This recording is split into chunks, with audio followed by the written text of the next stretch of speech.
हाँ जी, very very good morning to all of you. प्यारे बच्चों, कैसे हैं आप लोग? आप लोगों को पता है कि आप लोगों का अब जो एग्ज़ाम है मैथमेटिक्स का और स्टैटिस्टिक्स का होने वाला है।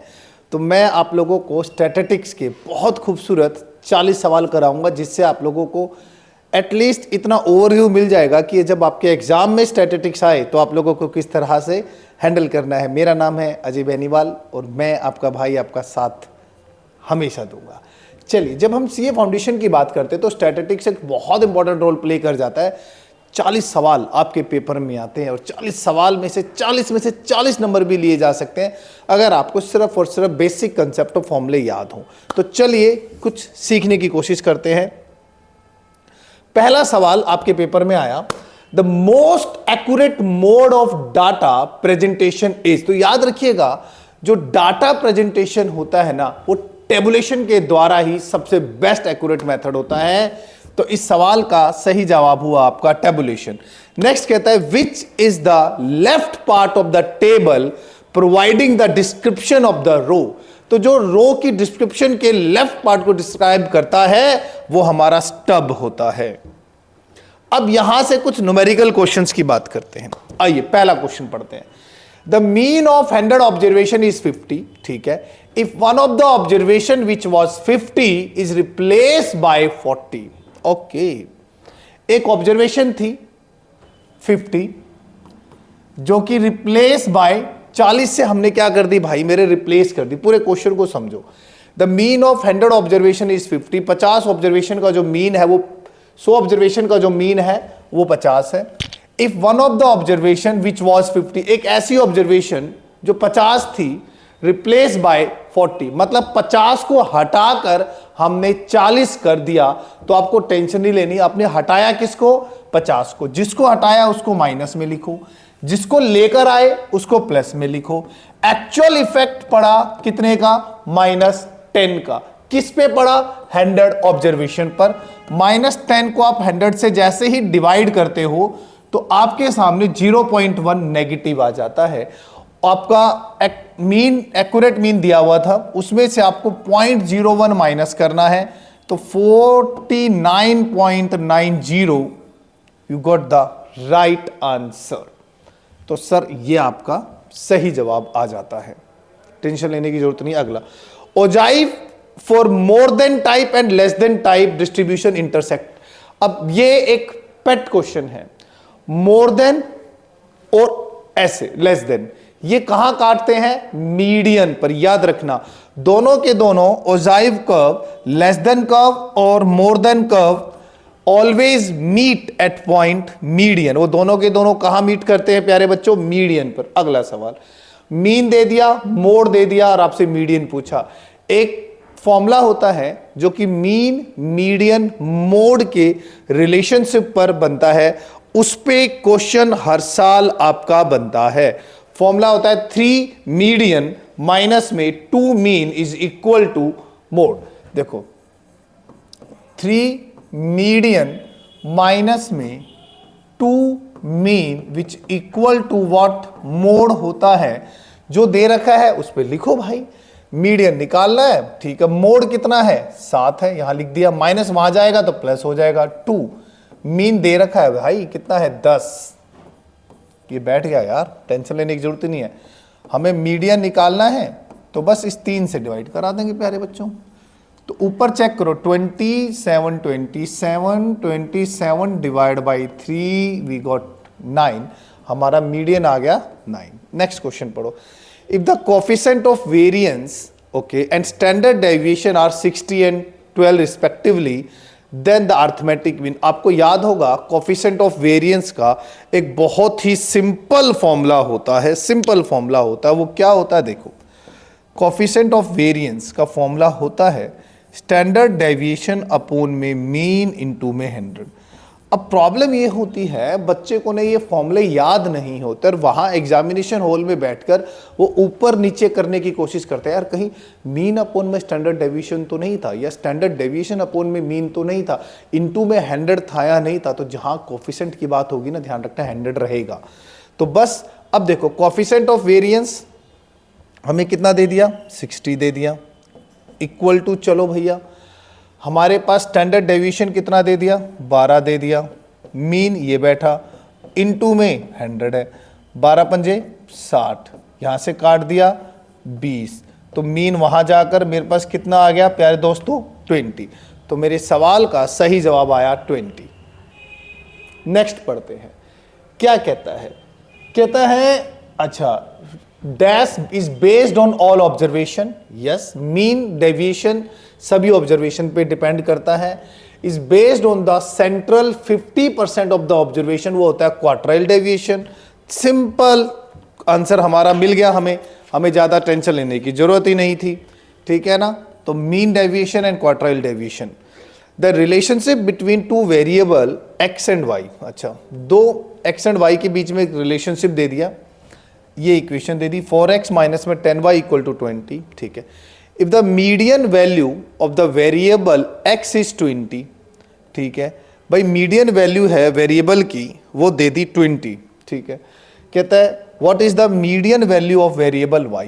बेटा ऐसा क्वेश्चन आए ना, कोई ज़्यादा झंझट मत पालना, ये जब वेरिएंस की इक्वेशंस पे बनेगी तो फॉर्मूले डिफरेंट बनते हैं, यहाँ पर आप कुछ करो ही मत, सीधा 4 लिख, x की वैल्यू यहाँ 20 रख, माइनस में 10y इक्वल टू 20, बात खत्म। 80 में से 20 यहाँ 60 और divide by 10 equal to y आ जाएगा, और y की वैल्यू आपके पास 6.0। आपको ज़्यादा झंझट मत पालो, कई बार हमें क्वेश्चंस बहुत सिंपल देने पड़ते हैं, हमें डायरेक्ट करना पड़ता है, ज़रूरी नहीं होता कि हम उसके अंदर बहुत सारे फॉर्मूले अप्लाई करें। Which one of the following is not a method of measures of dispersion. Measures of dispersion में आप स्टैंडर्ड डेविएशन भी पढ़ते हो, मीन डेविएशन भी पढ़ते हो, रेंज भी पढ़ते हो, ये सारे के सारे तीनों के तीनों मेजर्स ऑफ डिस्पर्शन में आते हैं। तो कॉन्करेंट डेविएशन मेथड ये इसका कोई लेना देना नहीं है। कहता मोड क्या है, मोस्ट फ्रिक्वेंटली वैल्यू, जो सबसे ज्यादा बार आपको दिखेगी वही आपकी मोड कहलाती है। चलो अगला क्वेश्चन देखते हैं, क्या कहता है, the median of the observation, ठीक है। पहले आपको मीडियन निकालने के लिए अगर आपको इंडिविजुअल डाटा दे रखा है, या तो असेंडिंग ऑर्डर में लिखिएगा या आप डिसेंडिंग ऑर्डर में लिखिएगा, ठीक है, और फिर काउंट भी कर लेंगे। सबसे पहले सबसे छोटी वैल्यू दे रखी है बेटा इधर 35, आपने 35 लिखा, 35 के बाद जो वैल्यू है प्यारे बच्चों वो 42 है, 42 के बाद हमारे पास जो वैल्यू आ रही है सर वो है 51, 51 के बाद है 56, 56 के बाद है 67, 67 के बाद है 72, 72 के बाद है 81, 81 के बाद है 85, 85 के बाद है 92। काउंट कर दो भैया, 3 3 6 3 9, एक वैल्यू और छूट गई है, 10 है इसमें। 35 हो गई, यस, 42 हो गया, हाँ जी, 51 हो गया, 56 हो गया, 67 आ गई, 72, अच्छा 72 दो बार है बेटा, तो 72 यहाँ पर भी है, फिर 81 है, 85 है और 92 है। अब आपने देखा टोटल ऑब्जर्वेशन 10 आ गई। जब टोटल ऑब्जर्वेशन 10 है तो मेरे भाइयों पांचवी और छठी का मीन, पांचवी कौन सी है, 1 2 3 4 5, 67 प्लस में 72 का मीन, ये हमारे पास बीच में आ जाएगा हमारा मीडियन। बस निकाल दो, क्यों टेंशन ले रहे हो आप लोगों को, ज़्यादा टेंशन की ऐसी खास जरूरत ही नहीं होती।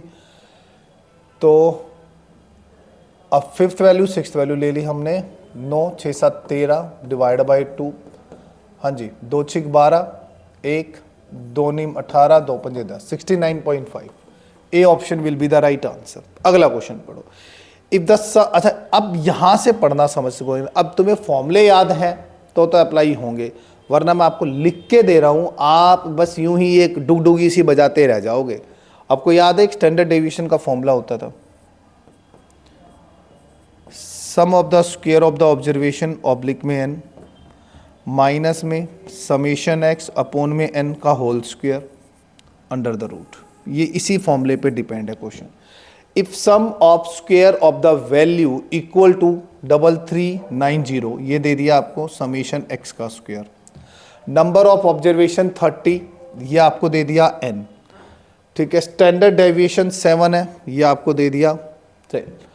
दोनों तरफ अगर मैं स्क्वायर कर दूं तो यहाँ 7 का स्क्वायर हो जाएगा, ये वैल्यू यहाँ आ जाएगी। समेशन x का स्क्वायर है 3390, नंबर ऑफ टर्म्स दे रखी है प्यारे भाइयों 30, समीशन एक्स अपॉन में मीन ही होता है, तो ये मीन का स्क्वायर आ गया। भाई रूट हटा दिया दोनों तरफ स्क्वायर करके मैंने, यहां से इसको काटो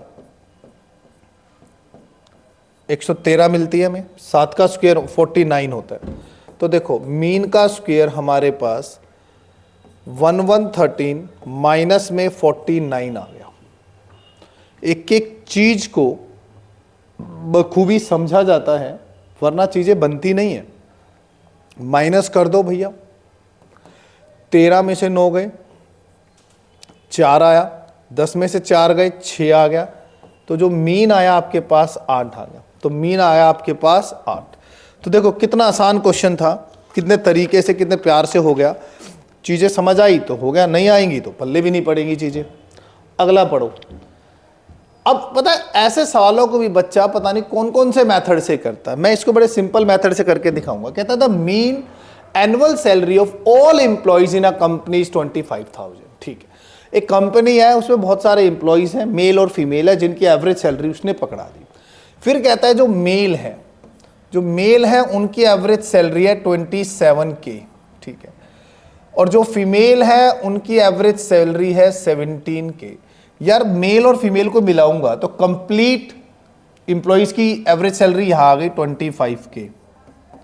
गैप यहां से यहां का देखा तो 2K, गैप यहां से यहां का देख रहा हूं मैं तो 8K आ रहा है, और रेशियो निकाल रहा हूं तो 4:1 आ रही है। 4:1 का मतलब हुआ 80% मेल हो गए, 20% फीमेल हो गई। तो क्या निकालना था, ये रहा answer, D option. Find the percentage of male and female employ by the company. Clear, कुछ करना ही नहीं। ये इंपॉर्टेंट क्वेश्चन है, बहुत बार बहुत डिफरेंट एग्जाम्स में ये क्वेश्चन मिलता है भाई। ये क्वेश्चन बहुत डिफरेंट पेपर्स में मिलता है। अब आपको इसका आंसर समझाता हूं मैं कैसे देना है। मैं डायरेक्ट बताऊंगा, आपको टेंशन नहीं लेनी, सीधा बताऊं। If the variance of random variable x is 18 दे दिया, ठीक है, 18 को यहां रखो, रख अपने पास। ठीक है, what is the variance of y, ठीक है, what is the variance of y equal to 2x plus में 5। x के साथ जो कांस्टेंट वैल्यू है इसको उठा, इस पे स्क्वायर कर और इससे गुना करा दे, बात ही खत्म। 72 आपका आंसर आ गया। किस्सा खत्म कर, पूरी झंझट पालने की तुझे कोई जरूरत नहीं है। तू कहे तो मैं इसका क्वेश्चन कर दूं पूरा, मुझे कोई दिक्कत नहीं। आओ मैं समझाता हूं। वेरिएंस ऑफ x 18 दे दिया, ठीक है, y इक्वल टू हमें दे रखी है 2x प्लस 5। हमें यहां से निकालना है वेरिएंस ऑफ y। जब वेरिएंस ऑफ y निकालना है तो सभी पे मैं वेरिएंस लिखा दूंगा 2x और वेरिएंस ऑफ 5। किसी भी कांस्टेंट पे वेरिएंस हमेशा 0 होता है। अब यहाँ कांस्टेंट है, जब ये बाहर आएगी तो 2 का स्क्वायर हो जाएगा, इनटू में वेरिएंस ऑफ x हो जाएगा, और ये 0 है। वेरिएंस ऑफ x 18 दे रखी है, 4 गुना में 18 72। पूरा सजाना है तो शादी का कार्ड सजा लो, वरना डायरेक्ट कर दो। सब्जेक्टिव पेपर नहीं होता तुम्हारा, ऑब्जेक्टिव पेपर है। If the variance of given data is 12, ठीक है, वेरिएंस 12 दे दिया, okay, and there mean value is 40। Variance के ऊपर अगर मैं स्क्वायर रूट लगा दूंगा तो स्टैंडर्ड डेविएशन बन जाता है, यस। तो कोफिशिएंट ऑफ वेरिएंस का फॉर्मूला मैं ये जानता हूं, इनटू में 100 होता है। तो 12 अंडर द रूट 40 इंटू में 100 सॉल्व करोगे आपके पास आंसर आ जाएगा। डन, क्लियर होगी बात खत्म। आपका आंसर अप्रोक्सीमेटली यही आएगा। डन, चलो आगे चले। If a given set of all data are same, सारे डाटा सेम होंगे तो वेरिएंस हमारा 0 होगा। If arithmetic mean between 2 number is 5, ठीक है बेटे, 2 नंबर्स के बीच में अर्थमेटिक मीन का फॉर्मूला ये होता है, वो दे दिया 5, एंड द ज्योमेट्रिक मीन होती है under the root AB equal to 4, ये गिवन है। तो अगर दो चीज़ों का टोटल यहाँ से 10 आ रहा है और AB यहाँ से 16 आ रहा है, और हमें कहा है हार्मोनिक मीन। अब प्यारे बच्चों हार्मोनिक में जानता हूँ 2AB अपॉन में A प्लस B, याद होगा कुछ या नहीं? होना तो चाहिए वैसे, ठीक है। तो ये 2 है और ये 16 है और नीचे A प्लस B 10 है। तो हार्मोनिक मीन वी गॉट 3.2 और the right answer is what 3.2। चीज़ों को बेसब्री से प्यार से समझो।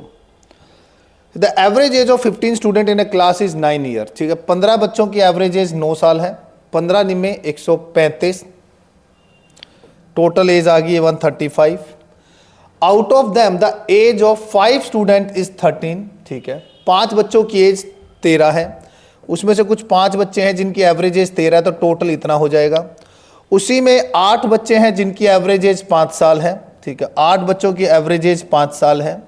5 कॉमन ही ले लूंगा, 13 और 8 21, 5 एकम 5, 5 दूनी 10, 105 माइनस कर दूंगा 105, तो ये 30 बच गई। ये 30 आ गई। 15 में से 13 बच्चे तो यहां आ गए, 2 बच्चे ही तो बचे, उन दोनों का टोटल 30 साल है। 30 को 2 से डिवाइड कर दूंगा 15, तो जो 15 एवरेज आ जाए गई उन दोनों बच्चों की। कहता ना what is the average of remaining 2, what is the average of remaining 2। देखो पहले कितने बच्चे थे 15, 15 में से ये 5 बच्चे साइड कर दिए, फिर 15 में से ये 8 बच्चे साइड कर दिए, तो ऑब्वियसली बात है 2 ही बच्चे तो बचे मेरे पास, उन 2 की एवरेज आ गई मेरे पास 15। चलो नेक्स्ट पढ़ो। अब ये हमारे पास प्रोबेबिलिटी आ जाती है यहां पर, ये और इजी है। Ticket number 1 to 20 are mixed up, then a ticket is drawn at random, what is the probability that the ticket drawn bear a number multiple of 3 और 7। अच्छा सुनो, अब ये 1 से 20 दे रखा है, मैं ना आपको मेथड वो बताऊंगा, अगर वो 1 से 1000 भी दे देगा ना तब भी तुम इजीली निकाल सकते हो। ठीक है, नेचुरल नंबर्स की बात ही चलेगी, हमेशा 1 से शुरू होनी चाहिए। 1 से 20 है, ठीक है 20 तक, तो 20 यूं का यूं लिख, इसको 3 से डायरेक्ट भाग कर दे, 3 6 18, बात खत्म। 20 को यूं का यूं लिख, इसको 7 से भाग कर दे, 7 दूनी 14। अच्छा 20 लिख, 3 और 7 का एलसीएम होता है 21, इसका मतलब ऐसी कोई वैल्यू नहीं है जो 3 और 7 दोनों से भाग हो जाए, तो 6 और 2 8, 8 और 20, बस 4 दूनी 8, 4 पंजे 20, तो right answer is what 2/5। Clear बात। अच्छा इसी क्वेश्चन में अगर वो यहां ये लिख देता ना 3 and 7 पूछता, तो मेरी जो रिक्वायर्ड प्रोबेबिलिटी होती 0, बिकॉज एक भी नंबर ऐसा नहीं है 1 से लेकर 20 के बीच में जो 3 और 7 दोनों से भाग होता हो। अगला, the probability that is leap year has 53 Sunday. ठीक है, लीप ईयर में 366 दिन होते हैं, एक हफ्ते में 7 दिन होते हैं। ठीक है भैया, एक हफ्ते में 7 दिन होते हैं, तो आप कुछ नहीं करना, इसको इससे भाग कर दो, बात खत्म। ये जाएगा 52 टाइम्स पर, और यहां पर आएगा 364, और ये बच गया 2, या 2 बचा है, सीधा 2/7, 2/7 इज द रिक्वायर्ड प्रोबेबिलिटी। अगला, if 3 coin is toss simultaneously, what is the probability of getting 2 head together. आपने कितने सिक्के उछाले? 3। ठीक है, 2 की पावर 3, टोटल आउटकम 8 बनेंगे। 2 हेड एक साथ, head head tail, tail head head, बस यही 2 है, इसके अलावा कोई चांस नहीं। उसने 2 हेड नहीं पूछे हैं, उसने आपसे पूछा 2 हेड टुगेदर, तो 1/4 will be the right answer. A class consists of 10 boys and 20 girls, of which half of the boys and half of the girls have blue eyes. Wow, nice. 10 और 20, जिसमें से 5 लड़कों की ब्लू आईज है और 10 लड़कियों की ब्लू आईज है। Find the probability that a student chosen. अच्छा, एक स्टूडेंट चूज किया गया, स्टूडेंट तो टोटल 30 में से चूज किया जाएगा। अच्छा, chosen random is a boy, okay, and has blue eyes. ओ, तो ये रहा 5 में से 1 ले लिया, टोटल 1/6 आ गई। पंगे लेने की जरूरत ही क्या है क्वेश्चन के साथ। अगला पढ़ो। अब a machine is made of 2 parts. ठीक है, एक मशीन को 2 पार्ट्स है, A and B. The manufacturing process of each part is such that the probability of defective in part is 0.08 है। अगर डिफेक्टिव नहीं होगी तो 0.92, एंड दैट बी डिफेक्टिव नहीं होगी तो 0.95। What is the probability that the assemble part will not have any defect. Assemble part में कोई भी डिफेक्ट नहीं होनी चाहिए, दोनों को मल्टीप्लाई करो, आंसर आ गया, बात ही खत्म। ज़्यादा झंझट पालने की ज़रूरत ही नहीं है। कैलकुलेटर उठाओ, चेक कर देते हैं क्रॉस। तो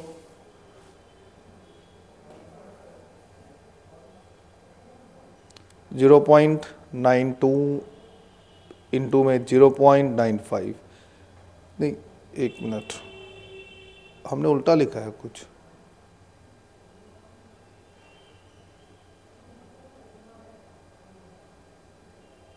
हमें प्लस करना है क्या? 1 मिनट रुको, इसको क्रॉस चेक करता हूं मैं। क्वेश्चन कुछ और कहना चाह रहा है हमने। 1 मिनट रुको, इसको हम आके पलट के देखते हैं। 1 मिनट रुक जाओ। क्वेश्चन कहना कुछ और चाह रहा, हमने गलती से कुछ और पढ़ लिया। कहता है machine is made of 2 parts, ठीक है, A and B, done. The manufacturing process of each part is such that the probability of defective in part A is 0.08, fine, ठीक है, and that B is 0.05. What is the probability that the assembled part will not have any defect? अच्छा, assembled part में कोई भी defect item नहीं होना चाहिए, मतलब दोनों की दोनों हमारे पास नॉन डिफेक्टिव आइटम होनी चाहिए भैया। तो भैया दोनों की नॉन डिफेक्टिव आइटम जब आप चेक करते हो तो हमारे पास आता है ये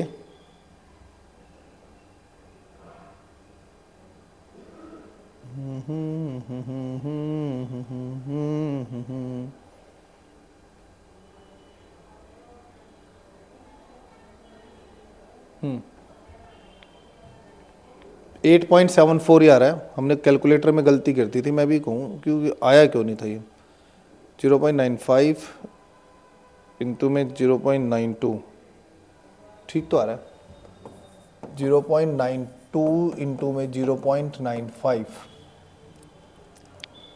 हमारा कैलकुलेटर दगा कर गया क्या हमारे साथ? हाँ ठीक है बेटा, यही आ रहा है, ठीक है।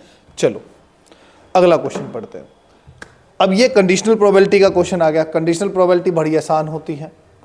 कहता है प्रोबेबिलिटी ए ऑब्लिक बी, दे सब कुछ रखा है, बस अप्लाई करना है अगर आपके पास फॉर्मूला याद है तो, दैट्स इट। बस ये दे रखा है, देखो ए एंड बी आया 1/6, प्रोबेबिलिटी बी है 3/4। बस बेटा कैलकुलेट कर दो, 4 ऊपर 3 नीचे, 2 2 जा 4, 2 3 जा, we got 2/9 will be the right answer. तो मेरे सवाल का सही जवाब आ गया 2/9। नेक्स्ट पढ़ो। If a number is selected at random from the first 50 natural number, ठीक है, एंड आ गया, तो 3 और 4 का एलसीएम उठाओ। 3 और 4 का एलसीएम होता है 12, 50 को 12 से भाग करते हैं, जहां तक भाग जाएगा ना बस वहीं तक करना है, ठीक है। 12 चौक 48, 4, दैट्स इट, बात खत्म। यही आपका फेवरेबल आउटकम, टोटल 50 है, तो आप 2 दूनी 4 और ये 25, तो you got 2/25 will be the right answer.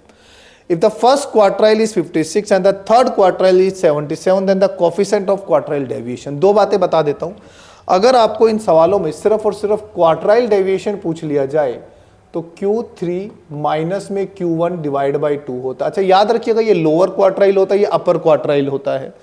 और ये भी बता ही देता हूं, जो Q2 होता है ना वो मीडियन ही होता है, ठीक है, मीन क्वार्टाइल जिसे हम बोलते हैं।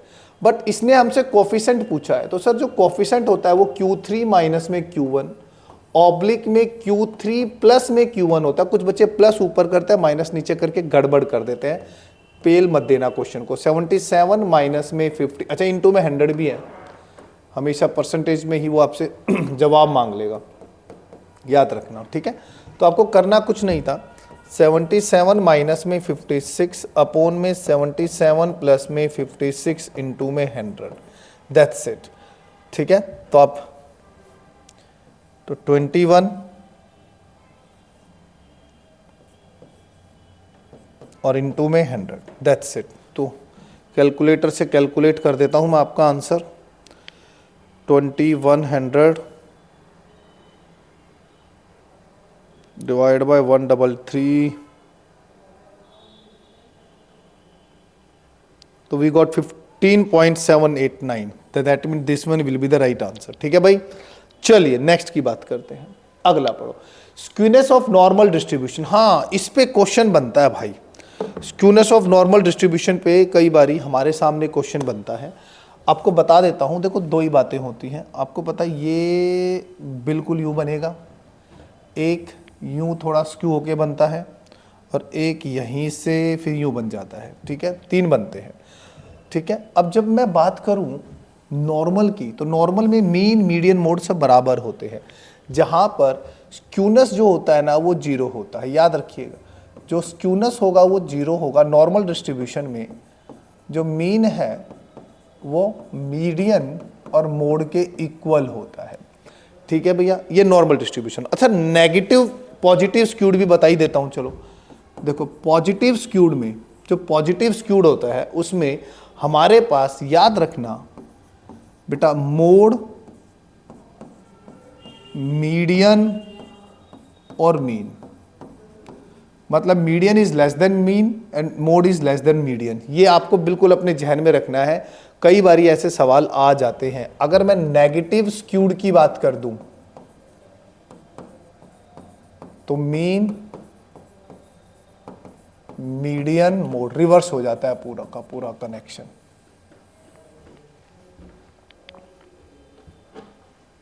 आई होप आप लोग याद रख लोगे। इससे मैं एक मतलब खतरनाक तरीका बताता हूँ।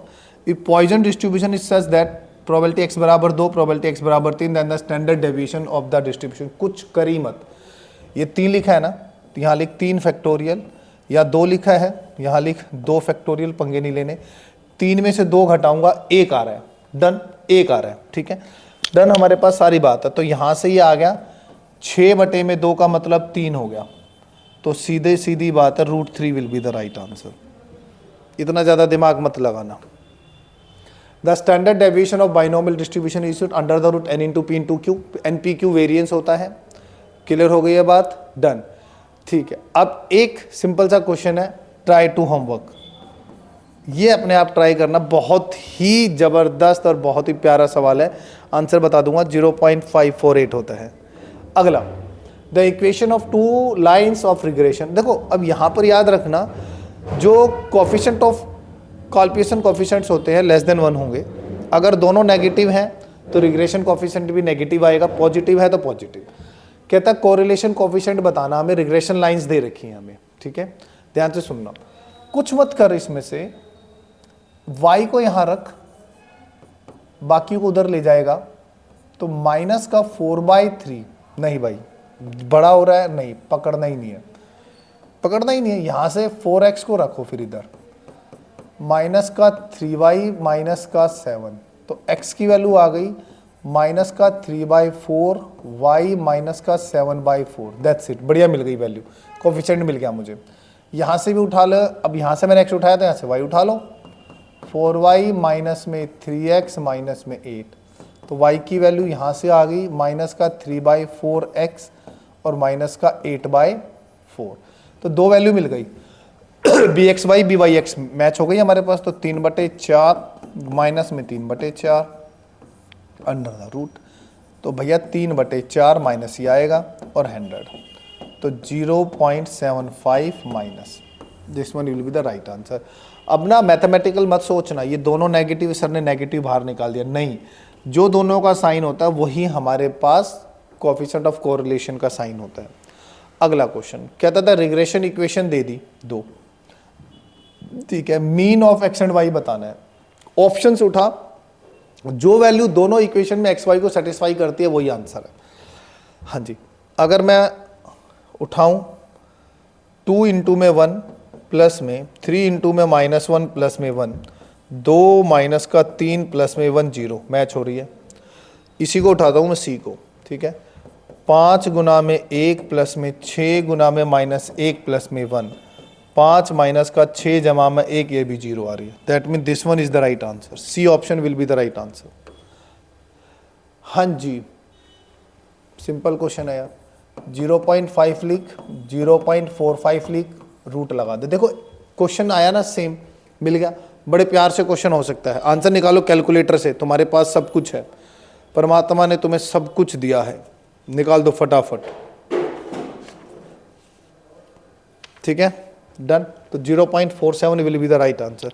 रैंक कोरिलेशन का एक छोटा सा क्वेश्चन आपके पेपर में मिल जाता है, ठीक है। तो रैंक कोरिलेशन निकालना सिखा देता हूँ ताकि आप लोगों को पल्ले पड़ जाए। ये दे रखा है आपको, यहाँ बना देता हूँ मैं, ठीक है। इसको एक वेरिएबल को x मान लेता हूँ, y मान लेता हूँ। सुनो मेरी पूरी बात को, ये x मान लिया, y मान लिया, सिंपल ऐसे उतारना है बेटा। 3 है, 5 है, 8 है, 4 है, 7 है, 10 है।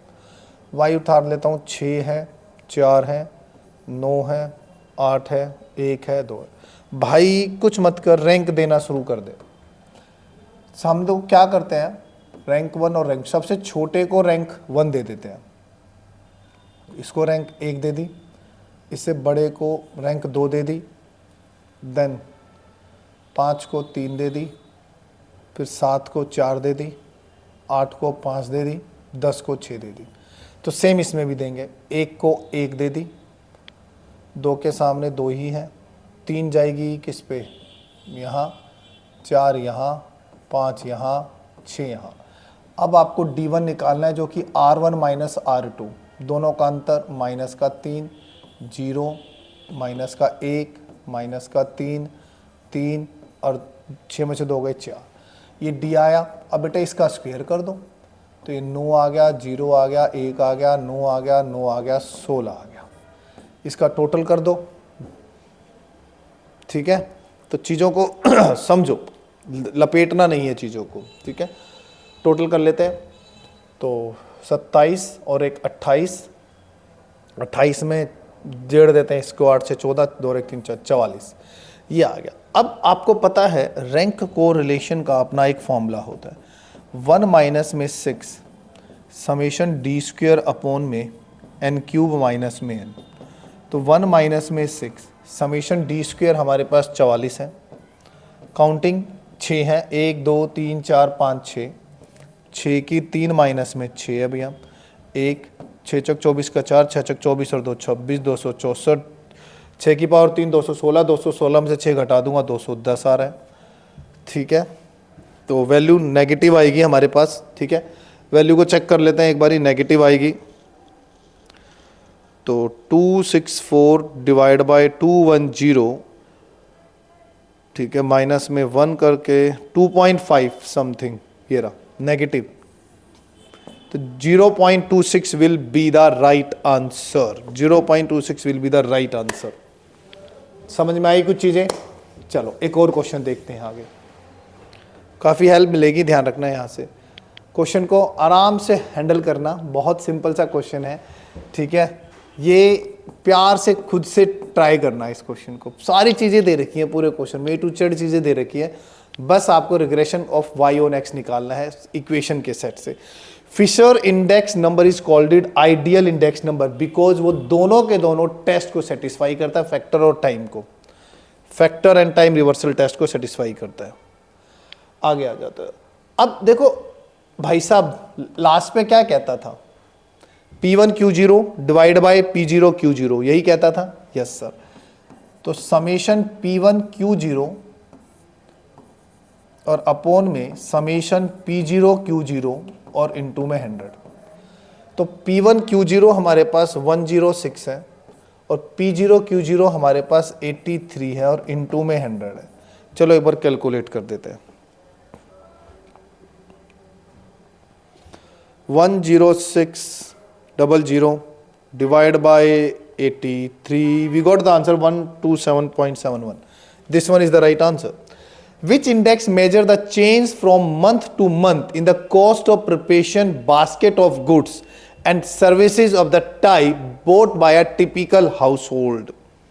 ठीक है भाई, टिपिकल हाउसहोल्ड की अगर हम बात करें तो कौन है ऐसा जो भैया जी इसको करता है? आप सभी को पता है जो रिटेल का जो प्राइस होता है वही इफेक्ट डालता है, हम सबको पता है रिटेल का जो प्राइस होता है वही इफेक्ट डालता है। तो इसमें तो सिंपल सा कोई ऐसा है, रिटेल प्राइस इंडेक्स जो होगा वही आपको डुबो के मार देता है कि भाई कौन सा कम आ रहा है कौन सा ज़्यादा आ रहा है, हमारे पास कोई उसकी इन्फॉर्मेशन नहीं होती प्रॉपरली, ठीक है, ठीक है, डन, ये तो सिंपल हो गया। बात करते हैं आगे। अच्छा, आप जानते ही हो फिशर क्या होता है? Geometric mean of last and past year होता है, यस। तो ये यही दे रखा है कि 150 यहाँ देकर 144 यहाँ देकर और ये आपसे पूछ लिया उसने भाई साहब ने, दैट्स इट। ठीक है, तो स्क्वायर कर दूंगा, 15 का square 225, double zero equal to 144 into में, लो भाई कैलकुलेटर उठा लेते हैं फिर से एक बारी। तो हमारे पास 22, देखो कैलकुलेशन तो भैया तुम्हारी होनी चाहिए बहुत बढ़िया। तो ये आ रहा है 156.25 will be the right answer. कहता है price index when a new commodity is required to be added which of the following is root. जब न्यू क्वांटिटी आएगी तो शिफ्टेड प्राइस इंडेक्स आप लोग यूज करोगे और अपना आंसर दे दोगे, दैट्स इट। उससे फालतू हमें कुछ भी नहीं पड़ता। डन। तो देखो हमने कितनी सी देर में 40 के 40 क्वेश्चंस को एकदम बखूबी तरीके से समझा दिया मैंने आप लोगों को। तो भाई मैं आप लोगों को लिटरली बता देता हूं, जब आप जाओगे ना और जब आप पेपर दोगे तो आपको बेसिक फॉर्मूले याद होने चाहिए। देखो सबसे पहले तरीका क्या है पास होने का, प्रोबेबिलिटी की बेसिक चीजें तुम्हें पता हो, कोई बड़ी चीज नहीं है। सारा गेम स्टैटिस्टिक्स पे आ जाता है, ठीक है।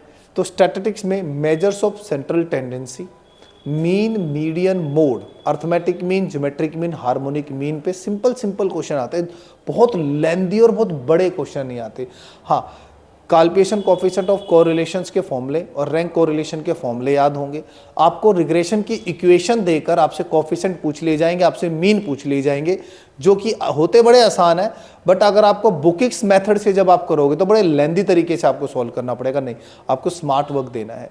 आप कई क्वेश्चंस के आंसर आप ऑप्शन से उठा कर दोगे, आपको मैच मिल जाएंगे, ठीक है। चलिए, और प्राइस इंडेक्स के भी सारे फॉर्मूले आपको याद होने चाहिए, लास्पे के याद होने चाहिए, फिशर के याद होने चाहिए, डर्बीस के याद होने चाहिए, और आइडियल मेथड कौन सा होता है वो याद होना चाहिए। थोड़ी सी थ्योरी बेसिक पोर्शन पर याद कर लेना, रीड मार लेना, चीजें सारी समझ आ जाए, ठीक है। चलिए, good luck for the exam. जय हिंद।